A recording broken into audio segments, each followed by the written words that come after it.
जय जगन्नाथ नमस्कार आपण मानक फूडी एसके शिवना चैनल को स्वागत जनाउची गोटे पात्र नै जाईची आमे तादे कोन करबा जी देखंतो उषुना चावल गोटे गिन्ना आमे नै जिबा उषुना चावल गोटे गिन्ना संग को आमे बिरी नै जिबा अध गिन्ना उषुना चावल रो अधे आमे तापर कोन करबा उषुना चावल को आगो कोन करबा भल्ल के 3-4 धुआ धोई दबा तापर बिरी कोन करबा पानी रे पके दबा धोई किरी उषुना चावल को आमे कोन करबा 8-10 घंटा पर्यंत किबा 12 घंटा पर्यंत बतुरी रखि दो आपण मान चाहिले राति रे बतुरी सखाळे बनै परंती जेते अधिका समय उषुना चावलटा बतुरीबो आ ग्राइंडरटा प्लेन हबो आ जल्दी भी फेसी जिबा खंड खंड रहिबोनी आमे चालंतु सबु तक धोई किरी बिरी आ उषुना चावल अलगा अलगा कमार पानी पके धोई किरी घोरै किरी आमे 10-12 घंटा पर्यंत रखि दबा तो 12 घंटा हे गलानी उषुना चावल देखो केते बतुरी जाईची पूरा तो अधिक समय बतुरे से पूरा एमती पूरा फुली जीवो आमे आपको कोन करिया भल्ल करी धोई आनिबा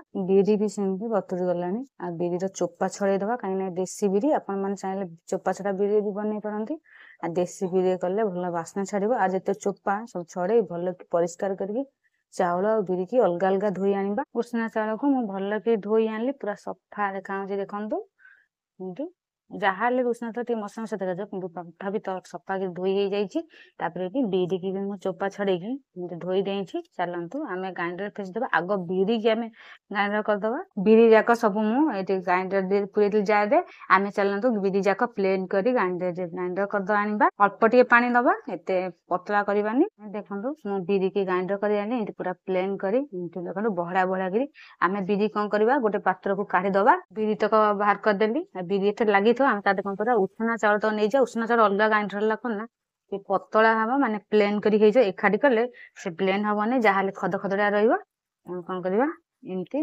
जेतिके आवश्यक सेतिके आमे ग्राइंडर जार दे जिबा एतिके आमे नबा दिथर हबो सेमती आमे पानी देई दबा पानी जेति परिमाण सेतिके दिया हबो सेमती बहळा बहळा कर ग्राइंडर हबो एमती करी हम चलंतु सेमती प्लेन करी ग्राइंडर करी आनिबा देखंतु एमती प्लेन करी मु उषुना चावल को ग्राइंडर कर देली आमे गोटे जगह को बाहर कर आनिबा आउ जहा अछि एमती सब तक ग्राइंडर कर दबा सब तक मु ग्राइंडर कर देली आमे तादे कोन करबा बिरी तक जो ग्राइंडर करथले आदे पक्के दबा बिरी तक सब पक्के देली उषुना चावल आनारे आमे कोन करा ता गोली दबा 3-4 मिनिट पर्यंत भल्ल करी गोली के फेणे दबा साजिया जंदी बिरीटा समान भाबरे मिसि जिवो एमते हाथे रे नला आपण माने चामच साजे भी गोली परिबे से असुविधा नै हाथ रे गोले कोन ना भल्ल फेणे हे जिवो एमती आमे बहळा बहळा गोलेबा पानी दबा कि आवश्यक नै एते एते पतला करिवा नै एमती गोली दबा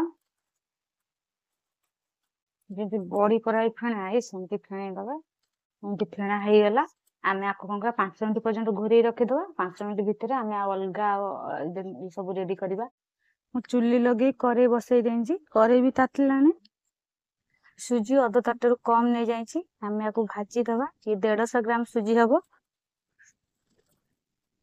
नाली हवा जे भाजिया सुजी की केमते नाली के ही भाजी हे गेलानी आमे सुजी कोन करा गोटे पात्र को बाहर कर आनिबा सुजी तक बाहर कर आनली आमे कोन करले करेईटा धोई देंगी फिर बसई देईची अल्प टिके पानी देई दबा करेई 200 ग्राम गुड़ नहीं 200 ग्राम गुड़ आमे पके दबा करेई रे गुड़ पके देली आमे गुड़ को भल के जदी उखुड़ा है गुड़ पाग है सेमती आमे गुड़ को भल के पाग कर दबा जाल टिके कम दबा काइना गुड़टा कोहड़ी जिवो किंतु पाग भल हबनी पोड़ा टिया लागिवो गुड़ को पूरा अठा देखे जेमती पाग करबा आ अल्प समय भितर हे जिवो गोलमरीच 10टा गुजराती 2टा सेति मिक्स कर देंजी हम करे गुड़ रे पके दबा पके गिरी सेमती चलेबा जो पाग हे गलानी देखो किंतु अठालिया हे गलानी आमे कोन करिया एटी नड़िया मु गोटे कोट देंची नड़िया को आमे पके दबा आंदरे पके गिरी चलेबा तापर ता जो सुजी तक जो भाजी थले पकेबा पके गया आमे कोन करिया ते भल्ला करी कसी दबा नड़िया सुजी आ गुड़ को लुण पड़े नहीं किंतु अल्प टिके लुण पकई दबा अलणिया लगे से बाजी दबा भल जिन उखुरा है मुआ टिया है सेमती गुड़टा पाग करा गलानी पूरा आमे कौन करबा ଉପରକୁ ଗୋଟେ ପାତ୍ରକୁ କାଢିକି ଟିକେ ଥଣ୍ଡା ହବା ଦବା, ଅଳ୍ପ ଟିକେ ଥଣ୍ଡା ହବ ତାପରେ ଆମେ ବନେଇବା। ଏମିତି ଅଳ୍ପ ଟିକେ ଥଣ୍ଡା କରିଦବା। ଏଠି ଅଳ୍ପ ଟିକେ ଥଣ୍ଡା ହେଇଗଲାଣି ଆମେ କଣ କରିବା, ଗୋଟେ ତେଲ ହାତ ହେଇଯିବା, ରିଫାଇନ ତେଲ। ଆପଣ ମାନେ ଚାହିଁଲେ ଘିଅ ବି ହାତ ହେଇପାରନ୍ତି। ଆମେ ରିଫାଇନ ତେଲ ଟିକେ ମାରିଦବା ହାତରେ, ଭଲ କି ହାତ ଯାକ ଲଗେଇଦବା। ଲଗେଇକି ଏମିତି ଗୋଲ କରିଦବା। ଆପଣ ମାନେ ଯୋଉ ସାଇଜ ଚାହୁଁଥାନ୍ତି ସେମିତି ବନେଇବେ।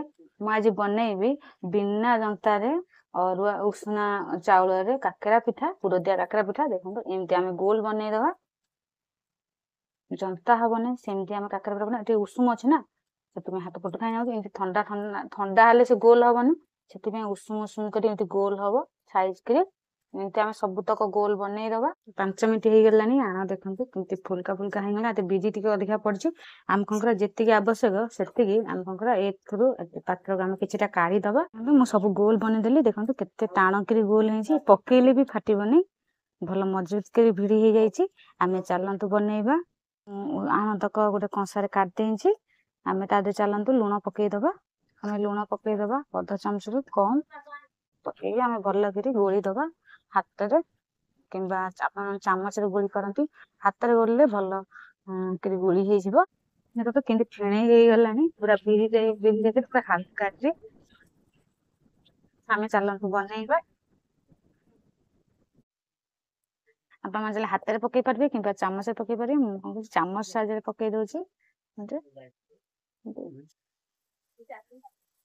ଏମିତି ଆଉ ଗୋଟେ ଗୁଳା ନବା। ଏମିତି ସବୁ ତକ ଏମିତି ଆଦେହରେ ବୁଡେଇ ଦେଇକି ଆଣରେ ଆମେ କଣ କରିବା, ତେଲରେ ପକେଇଦବା। ଟିକେ ଦାଗ ଲାଗିବାକୁ ଦବା। ଦାଗ ଲାଗିଗଲେ ଆମେ ଲଉଟେଇବା, ଟିକେ ଜାଳ କମ ଦବା, ଟିକେ ସିଝିବ। ଭିତରୁ ଯିଏ ଦାଗ ଲାଗିଗଲେ ଆମେ ଆଗ ପକେଇଥିଲେ, ଆମେ ତାକୁ କଣ କରିବା, ତାଲଚଟ ସାହାଯ୍ୟରେ ଏମିତି ଲଉଟେଇ ଦବା। ଏମିତି ଗୋଟି ଗୋଟି କରି ଏମିତି ଆମେ ଗୋଟି ଗୋଟି ଲଉଟେଇ ଦବା। କେତେ ସୁନ୍ଦର ଭାବରେ ଫୁଲୁଛି, ଯୋଉରା ଆଗ ପଡିଥିଲା। ଇଏ ଉଷୁନା ଚାଉଳରେ ବନା ହେଇଛି। ଉଷୁନା ଚାଉଳରେ ଦେଖନ୍ତୁ ପିଠାଟା ହେଇଗଲାଣି। ଆମେ କଣ କରିବା, ଗୋଟି ଗୋଟିକି ଛାଣିଦବା। ଏମିତି ଆମେ କଣ କରିବା, ସବୁତକ ଛାଣିଦବା। ଏମିତି ଆଉ ଯାହା ଥିଲା ପକେଇଦେଲି, ଆଉ ଟିକେ ହବାକୁ ଦବା। ଏମିତି ମୁଁ ଲଉଟେଇ ଦେଲି। ଆପଣ ମାନଙ୍କୁ ମୋର ବିନା ଜନ୍ତାରେ ଉଷୁନା ଚାଉଳରେ ପୁରଦିଆ କାକେରା ପିଠାଟା କେମିତି ଲାଗିଲା ମତେ କମେଣ୍ଟ ମାଧ୍ୟମରେ ଜଣେଇବେ। ଆମେ ଏମିତି ଯିଏ ସବୁ ଆଦ ମଜୁଦ ହେଇଗଲାଣି, ଆମେ ତାକୁ ସବୁ ବାହାର କରି ଆଣିବା। ଆଉ ଏମିତି ଆମେ ସବୁତକ ବନେଇଦବା। ବନ୍ଧୁ ଆପଣ ମାନଙ୍କ ପାଇଁ ରେଡି ହେଇଗଲା ଉଷୁନା ଚାଉଳରେ ପୁରଦିଆ କାକେରା ପିଠା, ବିନା ଜନ୍ତାରେ ବନା ହେଇଛି। ଆଉ ଆପଣ ମାନଙ୍କୁ କେମିତି ଲାଗିଲା ଆଉ ମତେ କମେଣ୍ଟ ମାଧ୍ୟମରେ ଜଣେଇବେ। ଦେଖନ୍ତୁ ଗୋଟେ ଭାଙ୍ଗିକି ଦେଖଉଛି, କେମିତି ମୁସମୁସ ମୁଡମୁଡିଆ ହେଇଛି। ଆଉ ସୋଡ଼ା ବି କିଛି ପଡିନି, ବହୁତ ସ୍ୱାଦିଷ୍ଟ ଲାଗିବ। ଆଉ ମୁଁ ଆଗକୁ ଆପଣ ମାନଙ୍କ ପାଇଁ ଆଉ ସହଜ ସରଳ ଉପାୟରେ ରେସିପି ନେଇକି ଆସିବି। ବର୍ତ୍ତମାନ ରହୁଛି। ଜୟ ଜଗନ୍ନାଥ, ନମସ୍କାର, ଧନ୍ୟବାଦ।